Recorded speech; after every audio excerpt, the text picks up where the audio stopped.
malugod na pagtanggap sa St. Joseph Parish Gagalangin sa ikailima at kalahati ng umagang banal na misa na may liturya ngayong ika-20 linggo sa karaniwang panahon.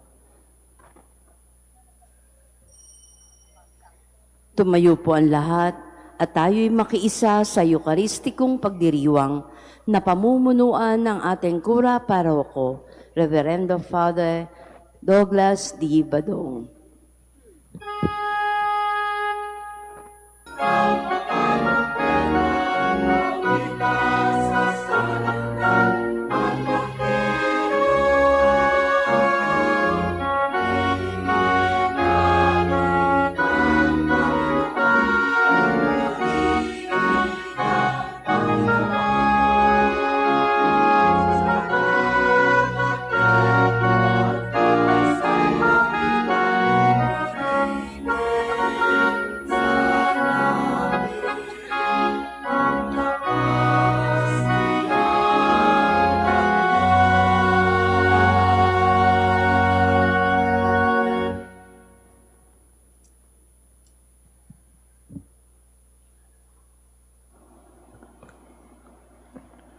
Sa ngalan ng Ama at ng Anak at ng Espiritu Santo. Amen. Sumainyo ang Panginoon. At sumayo rin. Tayo po ngayon ay nasa ika-20 linggo sa karaniwang panahon. Mga kapatid, tinipon tayo bilang mga kaanib na angkan ng Diyos. Kaya dumulog tayo sa maawaing Panginoong nagpapatawad ng lubos. Sinugong tagapagpagaling sa mga nagsisisi, Panginoon, kaawaan mo kami. Panginoon, kaawaan mo kami. Dumating na tagapag-anyayang mga makasalanay magsisi, Kristo, kaawaan mo kami. Kristo, kaawaan mo kami. Nakaluklok ka sa kanan ng Diyos Ama para ipamagitan kami.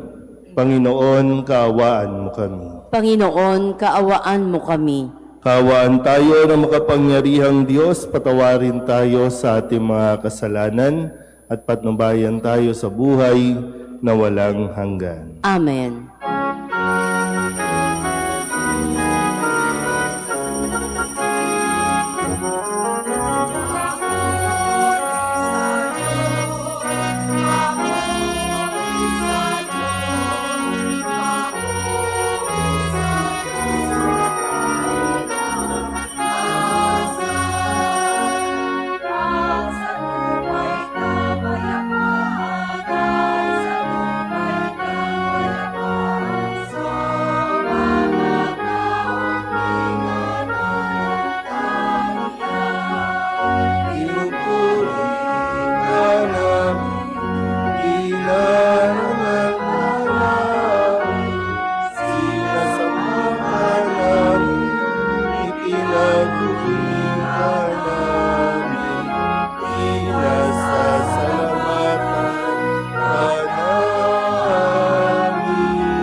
Manalangin tayo.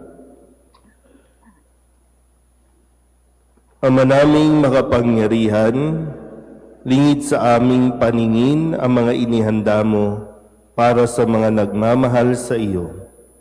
Padaluyin mo sa amin ang agos ng iyong pag-ibig, upang sa pagmamahal namin sa iyo ng higit, makamtan namin ng iyong mga pangakong di malirip na hindi pa sumasagi sa isip namin o panaginip.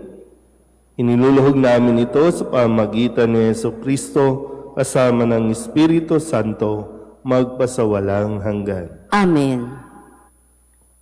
Inihahayag ni Isaías ang panahon kung kailan titipunin ng Diyos ang lahat ng kanyang piling, kabilang ang mga dayuhan at mga hentil.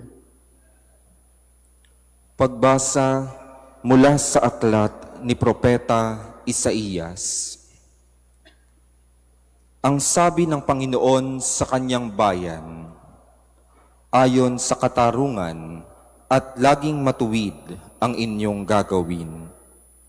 Ang pagliligtas ko'y di na magluluwat. Ito ay darating. Ito'y mahahayag sa inyong paningin. Ito naman ang sabi ng Panginoon sa mga dating dayuhan na ngayoy kabilang sa kanyang bayan, buong pusong naglilingkod sa kanya, nangingilin sa araw ng pamamahinga, at matapat na nag-iingat sa kanyang tipan. Dadalhin ko kayo sa Siyon, sa aking banal na bundok. Ipadaram ako sa inyo ang kagalakan sa aking templo. Tatanggapin ko ang inyong mga handog, at ang templo ko'y tatawaging bahay dalanginan ng lahat ng bansa. Ang salita ng Diyos. Salamat sa Diyos.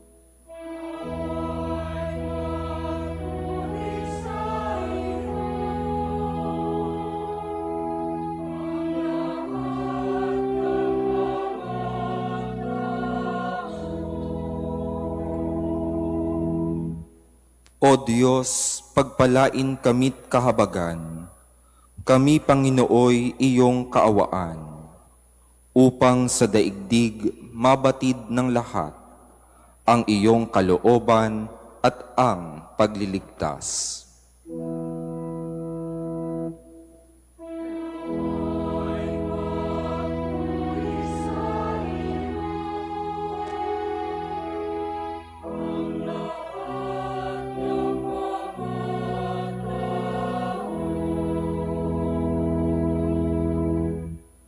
Naway purihin ka ng mga nilikha, pagkat matuwid kang humatol sa madla.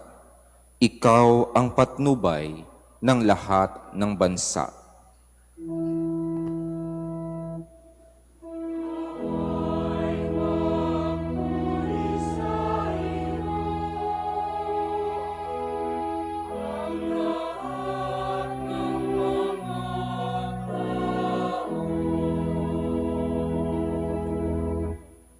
Purihin ka nawa ng lahat ng tao, purihin kanila sa lahat ng dako. Ang lahat sa ami iyong pinagpala, naway igalang ka ng lahat ng bansa.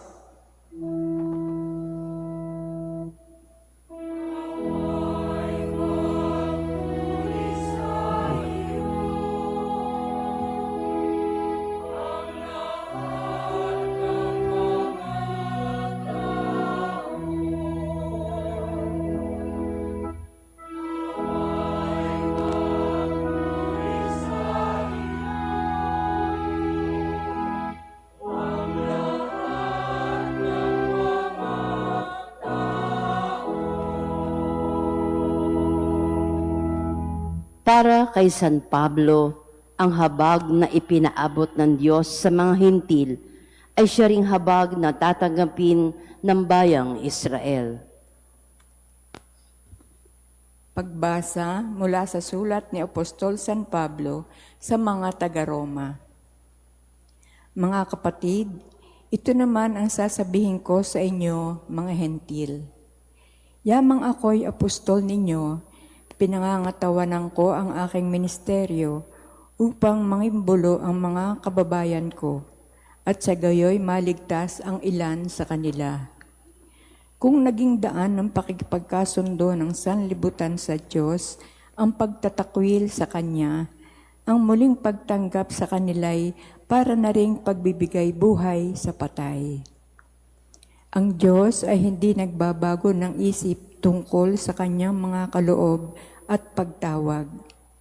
Dati, masuwayin kayo sa Diyos, ngunit ngayoy kinahabagan sa panahon ng pagsuway ng mga Hudyo. Gayon din naman, sila'y naging masuwayin ngayong kayo'y kinahabagan upang sila'y kahabagan din. Sapagkat hinayaan ng Diyos na maalipin ng kanilang kasalanan ang lahat ng tao upang maipadama sa kanila ang Kanyang habag. Ang salita ng Diyos. Salamat sa Diyos.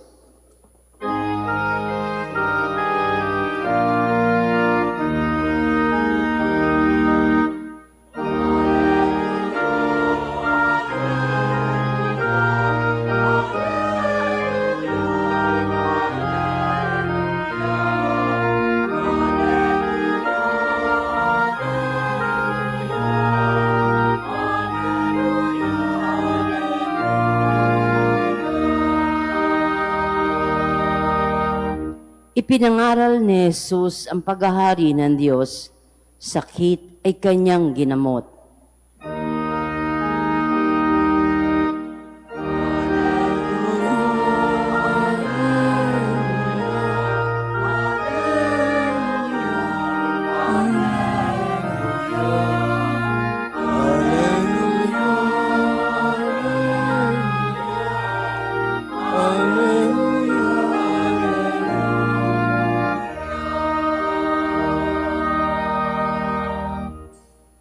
Sumainyo ang Panginoon. At sumaiyo rin. Ang mabuting balita ng Panginoon ayon kay San Mateo. Papuri sa iyo, Panginoon. Noong panahong iyon, si Jesus ay nagpunta sa lupaing malapit sa Tiro at Sidon. Lumapit sa kanya ang isang Kananeyang naninirahan doon at malakas na sinabi, Panginoon, anak ni David, mabag po kayo sa akin. Ang anak kong babae ay inaalihan ng demonyo at masyadong pinahihirapan. Ngunit gapotokmay, di tumugon si Jesus. At lumapit ang kanyang mga alagad at sinabi sa kanya, Pagbigyan na nga po ninyo at nang umalis. Siya'y nag-iingay at susunod-sunod sa atin. Sumagot si Jesus, Sa mga tupang naliligaw ng sambahayan ng Israel lamang ako sinugo. Ngunit lumapit sa kanya ang babae, lumuhod sa harapan at ang sabi, Tulungan po ninyo ako, Panginoon. Sumagot si Jesus, Hindi dapat kunin ang pagkain ng mga anak upang ihagis sa mga tuta. Tunay nga po, Panginoon, tugon ng babae. Ngunit ang mga tuta man ay nagsisikain ng mumong nalalaglag sa hapag ng kanilang Panginoon. Kaya't sinabi sa kanya ni Jesus, Napakalaki ng iyong pananalig. Mangyayari ang inihiling mo. At noon di, gumaling ang kanyang anak. ang mabuting balita ng Panginoon. Pinupuri ka namin, Panginoong Heso Kristo. Isang magandang umaga po sa inyong lahat. Palapakan natin ang Panginoon. Pasalamat tayo sa Panginoon. At least ngayon, maayos-ayos po ang ating panahon matapos ang halos 2 linggong pag-uulan. Halos 2 linggong pagbuhos, no, at pagdaan ng mga bagyo. At ganoon din ang patuloy nating pagdanas ng baha. Nawa ay sa mga ganitong pangyayari, talagang may mapulot tayong mga aral at matuto rin nawa tayo kung paanong sa tuwing tayo po ay dumadalo sa banal na pagdiriwang ng Eukaristiya ay hindi naman pumapalya ang ating Panginoong Hesukristo sa pagtuturo ng sa ganon ay mas maging maayos ang ating pamumuhay. Nung nakalipas na linggo, tinuro sa atin ng ikwento sa Ebanghelyo ang karanasan ng mga alagad nang sila po ay sinasalpok na malakas na hangin at alon. Doon yung tanong ni Jesus sa mga alagad, lalo tigit kay Pedro, bakit ka nag-alinlangan? Kasi si Pedro halos nakalakad sa tubig, kahit papaano nakahakbang sa tubig, nang sinabi niyang, Panginoon, kung talagang ikaw yan, papuntahin mo ako riyan. No? Kasi si Jesus ay nakakalakad sa tubig. Habang sila ay sinasalpok ng alon, si Jesus ay parating. Ninais ni Pedro na talagang ma-verify kung talagang si Jesus iyon. Kaya tinawag siya ni Jesus, sinabing, halika, nakalakad sa tubig. Pero nung ibaling ang kanyang tingin sa paligid, sa hangin, sa alon, unti-unti siyang lumubog at tumingi ng saklolo sa ating Panginoon. At siya'y iniahon mula sa kanyang pagkakalubog at nang siya'y sumakay sa bangka, humupa ang lahat. Humupa ang hangin, naging kalmado, maging ang mga taong naroroon sa bangka. Humingi ng saklolo si Pedro. Kaya ngayon, sa pagpapatuloy, isang kwento ng pananampalataya muli ang ating narinig at binibigay sa atin at dapat natin talaga itong matutunan. Pananalig ng isang ina, pananalig ng isang magulang. No? Sabi nga dito, isang Kananeya ang lumapit sa Panginoon, nagmakaawa. Maganda yung mga bahagi ng kanyang sinabi, Panginoon, anak ni David.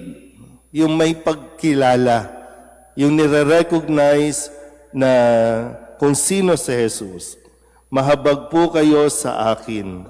At sabi rin niya, tulungan po ninyo ako, Panginoon. Sabihin niyo nga po yung mga salitang sinabi, tulungan po ninyo ako, Panginoon. Parang hindi kumbinsido ang Panginoon, no? Parang wala pa, no? Parang, hindi ko alam, no? Kung minsan kasi talagang kailangan nating maranasan, kung ilalagay mo lang, no? Yung sitwasyon mo, sa sitwasyon nitong babaeng ito, mauunawaan mo kung ano yung damdamin. Siguro okay pa tayo. Hindi pa natin nararanasan yung mga binaha. Kaya madali sa atin parang wala. Dead ma lang. Minsan madali lang sa atin na magsabing okay lang yan. Kasi hindi mo pa lubusang nararanasan.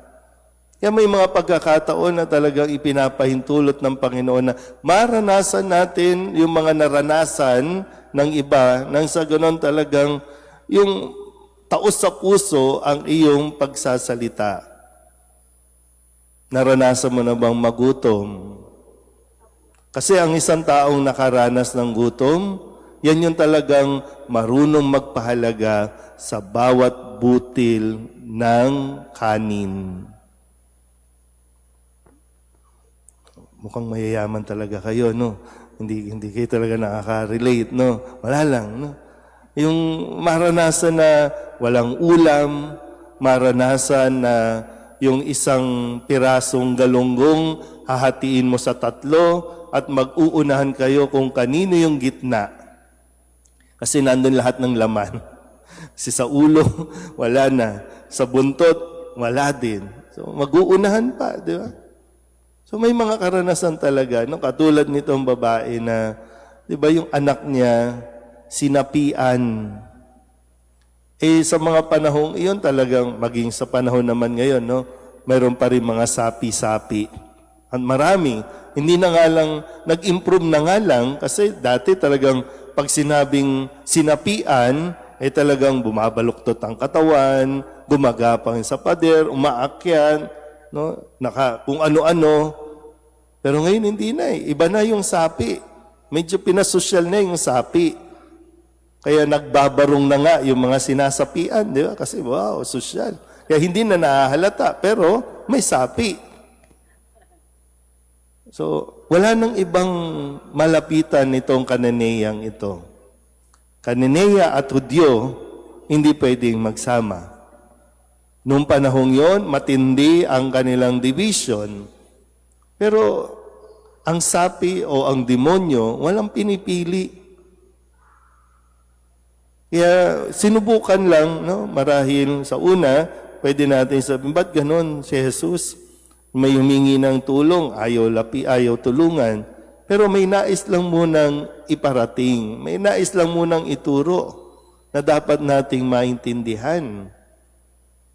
Hindi pwedeng, alam mo yun, yung hihingi ka lang, hindi mo naman kinikilala si Jesus.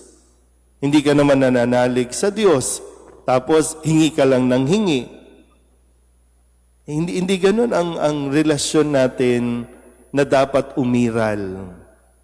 Kaya muli, no? Dito sa babaeng ito, sa isang ina, isang kanineya, na talagang wala nang pag-asa eh. Wala nang ibang taong makakatulong sa kanya, kundi si Jesus. Kaya kahit na mayroong pagitan sa kanilang lahi, sa kanilang dalawa, ay naglumuhod, lumapit. Alam mo yun, yung talagang gagawin niya ang lahat para sa kanyang anak. At maganda po, no, na matandaan nating mabuti na sa mga panahon, lalo tigit sa panahon na pakiramdam mo, wala ka nang makapitan. Sa mga panahon na ganyan, pananalig ang dapat nating kapitan. Hindi patalim. Hindi sa tao. Di ba may ganun tayong linyahan, di ba? No? Ang taong nagigipit sa patalim kumakapit. Ibig sabihin, kahit na illegal, gagawin natin o ginagawa na natin, kahit mali, kahit maling tao, nilalapitan na natin at nakakalimutan nating lapitan ang Diyos, kumapit sa pananampalataya. Sana po, no, pag dumating ang panahon na maranasan natin yung napakahirap na pangyayari. Kasi lalo tigit, no, sa bansang Pilipinas, sa bansa natin, sinasabi nga, bawal magkasakit. Bakit bawal magkasakit? Kasi magastos. Bawal magkasakit kasi walang pambili ng gamot. Bawal magkasakit kasi kahit gaano kakayaman, pag nagkasakit ka, ubos, limas ang iyong savings. Kaya natin nasasabing, bawal magkasakit. Lalo pa ngayon, no? Hindi ko alam, no? Parang sa atin, wala lang.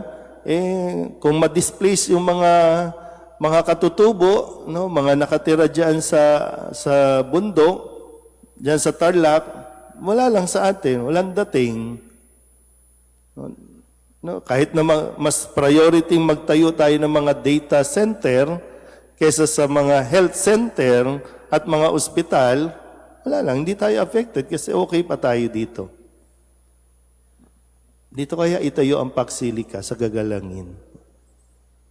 No, para maalis na lahat. Total, no, maraming ang lugar dyan sa Hermosa, unti-unti nawawala na kasi kinukuha na yung mga bahay. May mga taga-Hermosa ba dito? Hintayin ba natin yun?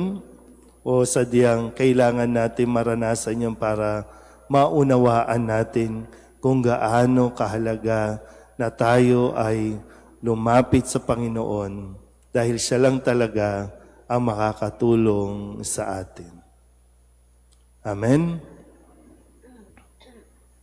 Ipahayag natin ang ating pananampalataya. Sumasampalataya ako Sa Diyos amang makapangyarihan sa lahat, na may gawa ng langit at lupa. Sumasampalataya ako kay Jesucristo, iisang anak ng Diyos, Panginoon nating lahat. Nagkatawan tao siya, lalang ng Espiritu Santo. Ipinanganak ni Santa Mariang Birhen, pinagpakasakit ni Poncio Pilato, ipinako sa krus, namatay, inilibing.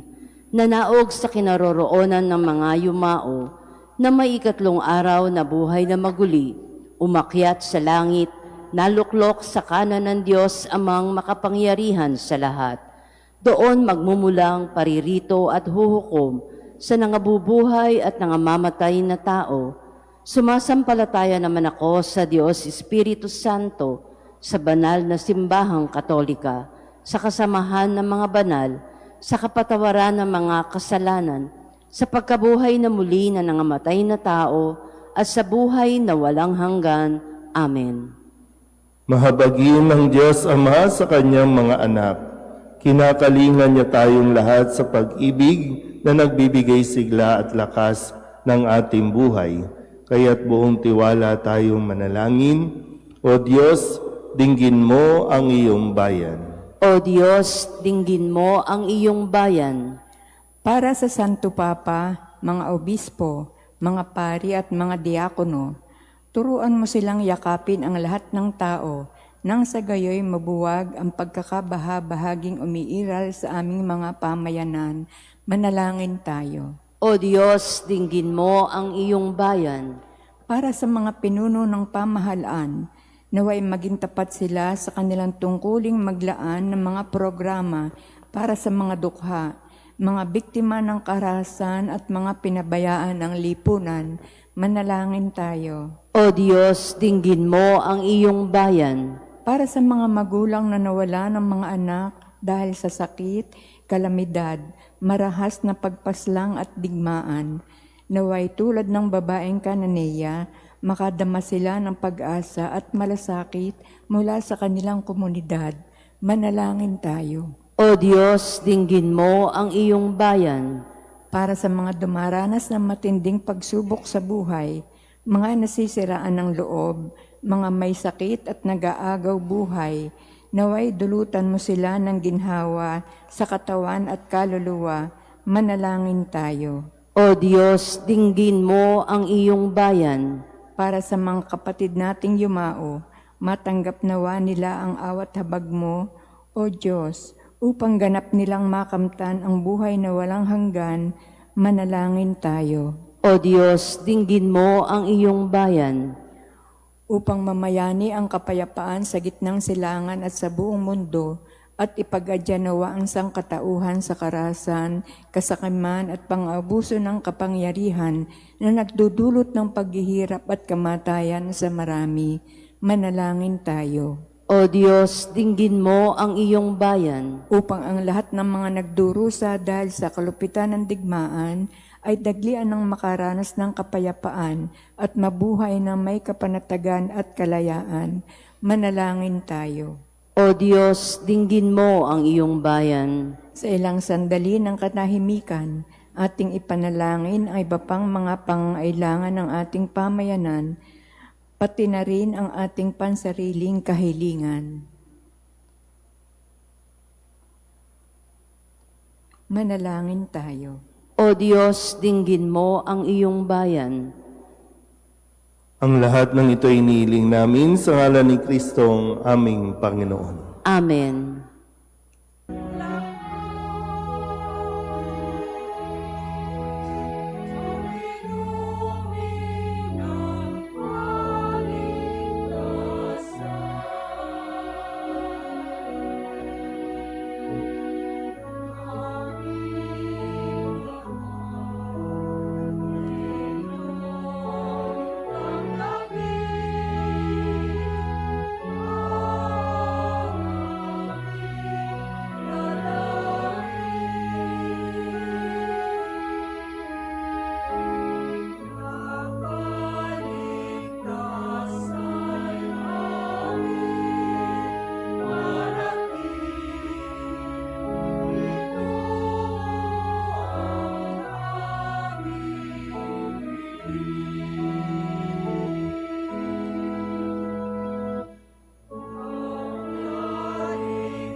Manalangin kayo mga kapatid upang paghahain natin ay kalugdan ng Diyos Amang makapangyarihan. Tanggapin nawa ng Panginoon itong paghahain sa iyong mga kamay, sa kapurihan niya at karangalan, sa ating kapakinabangan at sa buong sambayanan niyang banal.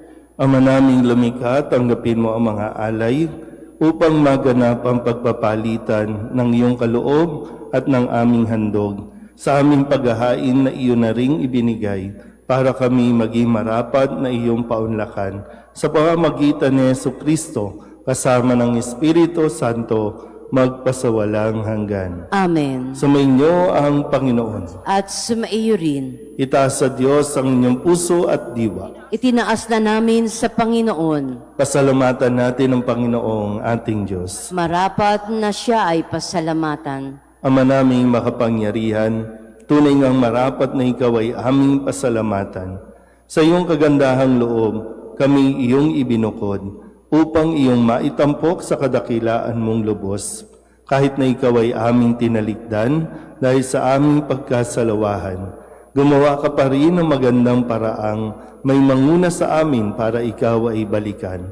Kaya't ang iyong minamahal na anak ay naging isa sa mga taong hamak upang kami kapwa makapagligtas sa aming pagkapahamak at pagkaligaw ng landas. Kaya kaisa ng mga anghel na nagsisiawit ng papuri sa iyo, na walang humpay sa kalangitan, kami nagbubunyi sa iyong kadakilaan.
Ama naming banal, ikaw ang bukal ng tanang kabanalan. Kaya't sa pamamagitan ng iyong Espiritu, gawin mong banal ang mga kaloob na ito upang para sa aming maging katawan at dugo ng aming Panginoong Heso Kristo. Bago niya pinagtiis ang kusang loob na maging handog, hinawakan niya ang tinapay, pinasalamatan kaniya, hinaghati-hati niya iyon, iniabot sa kanyang mga alagad at sinabi, "Tanggapin ninyong lahat ito at kanin, ito ang aking katawan na ihahandog para sa inyo."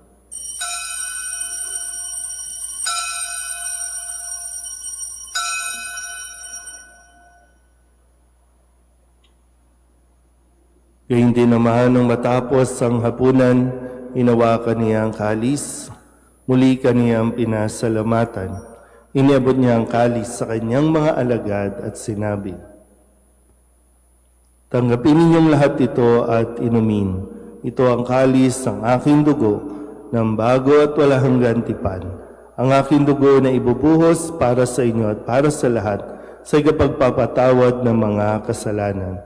Gawin ninyo ito sa pag-alaala sa akin."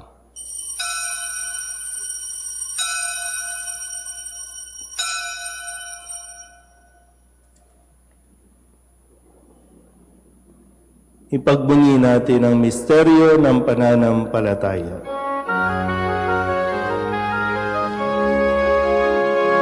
Si Kristo ay buhay, sarili ay bilang pagkaibig, pinagsasaluhan natin hanggang sa siya'y hanggang sa siya'y lumaki. Ama, ginagawa namin ngayon ang pag-alaala sa pagkamatay at muling pagkabuhay ng iyong anak. Kaya tiniaalay namin sa iyo ang tinapay na nagbibigay buhay at ang kalis na nagkakaloob ng kaligtasan. Kami napapasalamat dahil kami iyong minarapat na tumayo sa harap mo para maglingkod sa iyo. Isinasamo namin kami magsasalo-salo sa katawan at dugo ni Kristo ay mabuklod sa pagkakaisa sa pamamagitan ng Espiritu Santo. Amalingapin mo ang iyong simbahang laganap sa buong daigdig. Puspusin mo kami sa pag-ibig kaysa ni Leo na aming Papa at ni Jose na aming Obispo at ng Tanang Kaparian. Alalahanin mo rin ang mga kapatid naming nahimlay na may pag-asang sila'y muling mabubuhay, gayon din ang lahat ng mga pumanaw.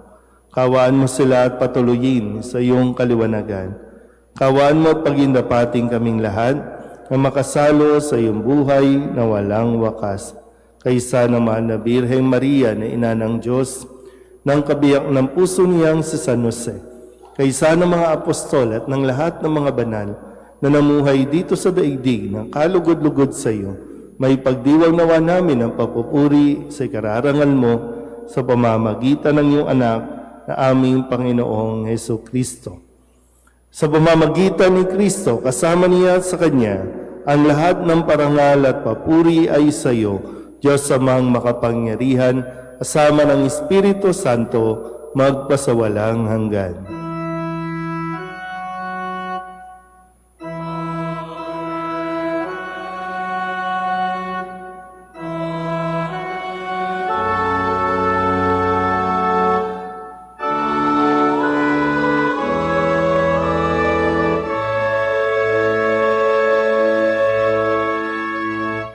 Sa tagubilin naman nakagagaling na utos at turo ni Jesus sa Panginoon natin na Diyos, ipahayag natin ang lakas loob. Pater noster, qui es in celis, sanctificetur nomen tuum, adveniat regnum tuum, fiat voluntas tua, sicut in cielo et in terra. Panem nostrum quotidianum da nobis hodie, et dimitte nobis debita nostra,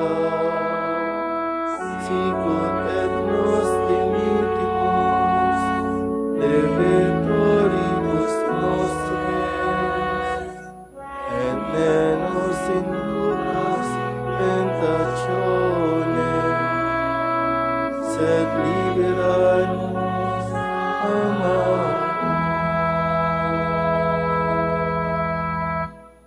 Hinihiling namin kami iadya sa lahat ng masama pagkalooban ng kapayapaan araw-araw, ligtas sa kasalanan at ilayo sa lahat ng kapahamakan, samantalang aming pinananabikan ang dakilang araw ng pagpapahayag ng tagapagligtas naming sa Heso Kristo. Sapagkat iyo ang kaharian at ang kapangyarihan at ang kapurihan magpakailanman. Amen. Panginoong Heso Kristo, sinabi mo sa iyong mga apostol, kapayapaan ang iniiwan ko sa inyo, ang aking kapayapaan ang binibigay ko sa inyo. Tunghayan mo ang aming pananampalataya at huwag ang aming mga pagkakasala. Pagkalooban mo kami ng kapayapaan at pagkakaisa ayon sa iyong kalooban, kasama ng Espiritu Santo, magpasawalang hanggan. Amen. Ang kapayapaan ng Panginoon ay laging sumainyo. At sumaiyo rin. Mabigayan tayo ng kapayapaan sa isa't isa.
Kordero ng Diyos na nag-alis ng mga kasalanan ng sanlibutan, ipagkaloob mo sa amin ang kapayapaan.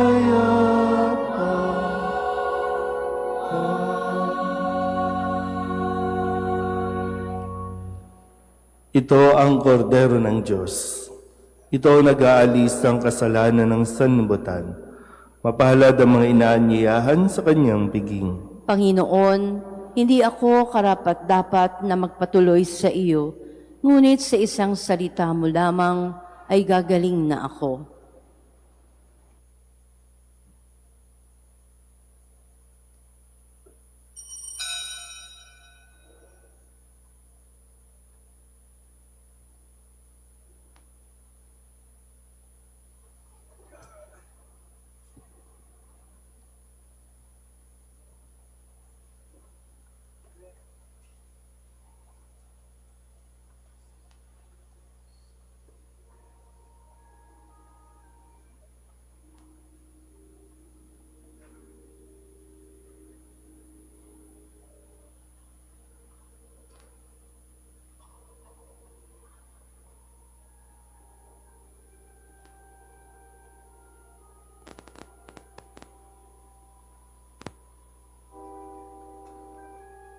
Lahat, panalangin kay San Jose, abang tagapangalaga ng tagapagligtas, kabiyak na puso ng mahal na Birheng Maria. Sa iyo ay pinagkatiwala ng Diyos ang kaisa-isa niyang anak. Sa iyo nagtiwala si Maria. Sa piling mo si Kristo'y naging tao. Maging ama ka rin sa amin, pinagpalang Jose, at gabayan mo kami sa landas ng buhay. Ihingi mo kami ng biyaya, awa at tapang, at ipagtanggol kami sa lahat ng masama. Amen. Magsitayo na po ang lahat. Manalangin tayo. Ama naming mapagmahal, sa banal na pakikinabang si Kristo ay aming pinagsaluhan. Inihiling namin kami maging katulad niya sa langit, pakundangan sa kanyang pagiging aming kaparis, bilang tagapamagitan kasama ng Espiritu Santo, magpasawalang hanggan. Amen. Konting update din po, tapos na yung itong site na ito. Kung titingala po kayo, alas pantay na po ng kulay. Bagamat yung pinakakisame, medyo pasa ko na yan sa susunod na Paris, please. No? Pero ito naman, site na ito ang unti-unti na lilinisin at papalitan yung mga tumutuklap na ng mga kahoy po. So kaya salamat po muli sa inyong pagsuporta sa mga ginagawa natin dito sa tahanan ng ating patrong si San Jose. At sa mga panahong ito ng tag-ulan, wala tayong ibang kakapitan kundi payong. Yan. Kaya bumili na po kayo ng payong. Yan. Sa opisina po ng parokya, kung wala pa po dyan sa harap ng simbahan, kahit papano sa konting halaga ay nakakabayad po tayo paunti-unti no, na sa mga renovation ng ating parokya. Yung mga tulo medyo bubong na yan. Bubong na yung kalaban natin dyan, kaya medyo malakihan na po yun. So, kung ano yung kakayanin na maisaayos sa panahon na naririto po ako, ay sisikapin natin na mapagtulong-tulungan. So, yun po yung isa sa pwede nyo pong gawin, masuporta ang makabili ng payong para makapagsimba pa rin kahit umuulan. So, salamat po muli sa inyong suporta. Sumainyo ang Panginoon At sumayo rin. at pagpalaing kayo ng makapangyarihang Diyos, Ama at Anak, at Espiritu Santo. Amen. Tapos ang banal na misa, humayo tayo sa kapayapaan ni Kristo. Salamat sa Diyos. Magandang umaga po.